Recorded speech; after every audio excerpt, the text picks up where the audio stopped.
I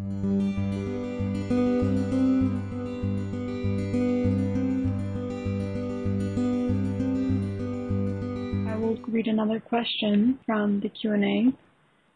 My experience is that my physical body, emotional and mental too, most of the time is awakened.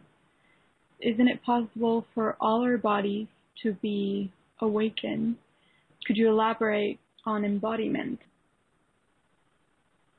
Well, my advice would be, why do you want to understand it?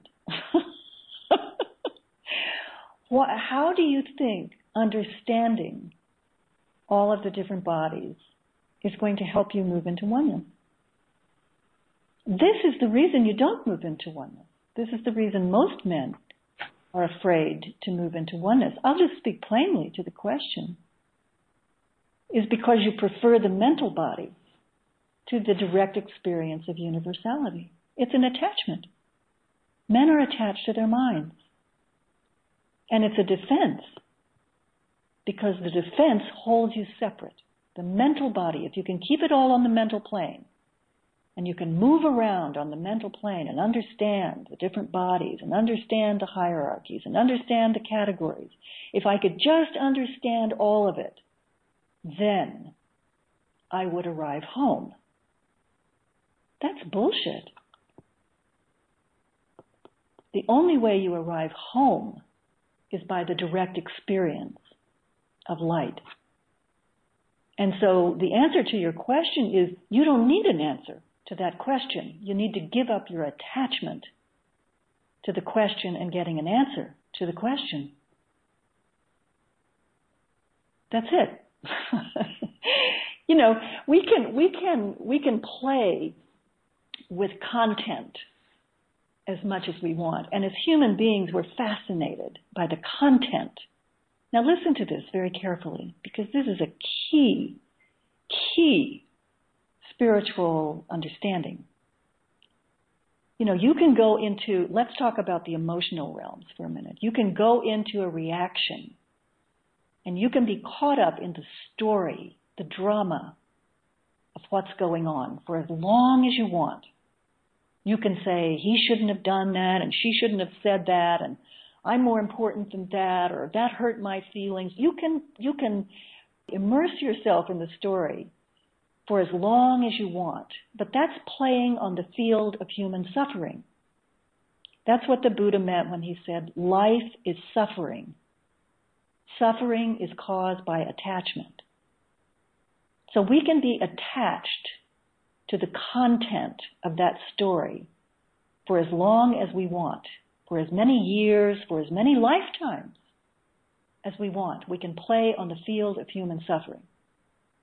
Or you can smarten up and step on the spiritual path and walk the spiritual path and learn little by little to pull back from the content and to examine the mechanics, either the mechanics in energy as it's playing out or the mechanics in consciousness. And the same is true for the mental body. You can try to understand. You can increase your understanding. You can study. You can accrue knowledge as long as you want to play in that field. And it's fun. And we do it because it's fun. We do it because some of us are attracted to that. Some of us like that. And it's part of the human experience. And there's absolutely nothing wrong with it, unless you want enlightenment or oneness. And if you want enlightenment or oneness, it's an impediment. And sooner or later you have to stop and look at the impediment and realize that with either the emotional body or the mental body, you're caught up in the content.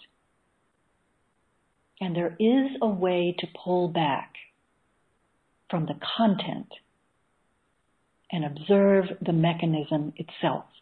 And the mechanism itself, in this case, is the tendency to defend against oneness by going into the mind.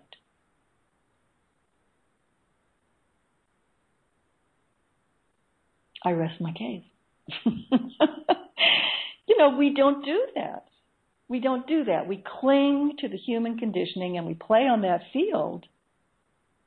Why? Why do we play on that field? It's because we're afraid. Solely because there is fear of the light. And because the emotional structures that we have in place, the egoic structure, the mind, the egoic mind, rise up to defend against nothingness. So you don't want to go there.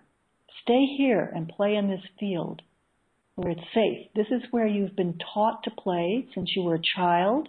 You've been taught how to buy into the system. You've been taught how to manage a life stream and make it through without rocking the boat. Right? Don't give all that up.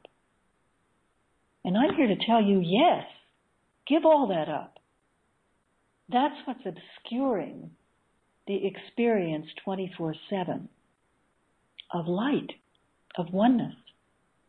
So it's a matter of getting real about the mechanism and the fact that the mechanism is based on fear. To just, that's the significant polarity, love and fear. And if you take what the Buddhists call the 10,000 states of mind, and you run them out on the spectrum, all 10,000 of them, and you look over to the left, let's say, and you have all the so-called negative states of mind, all the lower states of mind, all the ones that vibrate with fear. And then out to the right, you have all the higher vibrations, the ones that resonate with love, or a combination thereof in the middle of that spectrum, right? So the problem is fear. The problem is learning to navigate into, and that's an emotional experience and a vibratory experience. You need to walk right up to fear and look it in the eyes and say, who are you? This was Ramana Maharishi's question. Who are you? Who is this fear that arises? Who is this stream of, intellectual quandaries, this intellectual understanding? Who are you? Or to look at the emotion of a reaction and to say, who are you? It's all the same. Who are you is simply pure consciousness or presence or light or power, whatever name you want to label it with. If you want to be Zen, you can say that. That which is beyond all names. Who is that? Right? And who is the egoic structure? Who is the tendency to become intellectual? It is also that, because that is the play of human experience. And we came here to play. That's all. We came here to play and to evolve. And so there's nothing wrong. The real gotcha here is the morality. And we take morality that we learned as a child in our religion, perhaps, and we move it right onto the spiritual path. And we say, well, the mind's bad, or the emotions are bad. Right? I have to get rid of those. And you do, if you want to wake up. But they're not bad. That's morality. That's a polarity within itself, good and bad. So there's nothing wrong with the play of the mind. There's nothing wrong with the play of the emotional body, the play of the astral body. It's all part of the package. So enjoy it and give up the judgment that's there, that it's bad, but also recognize that if you really, really want self-realization, you are going to have to give up not the intellect. Intellect is not the problem. It's part of the package. The attachment to the intellect. This is the problem. Attachment to anything. The Buddha said life is suffering, and suffering is caused by attachment. So we are attached, and we use these things as defenses to hold us back from resting purely in the light.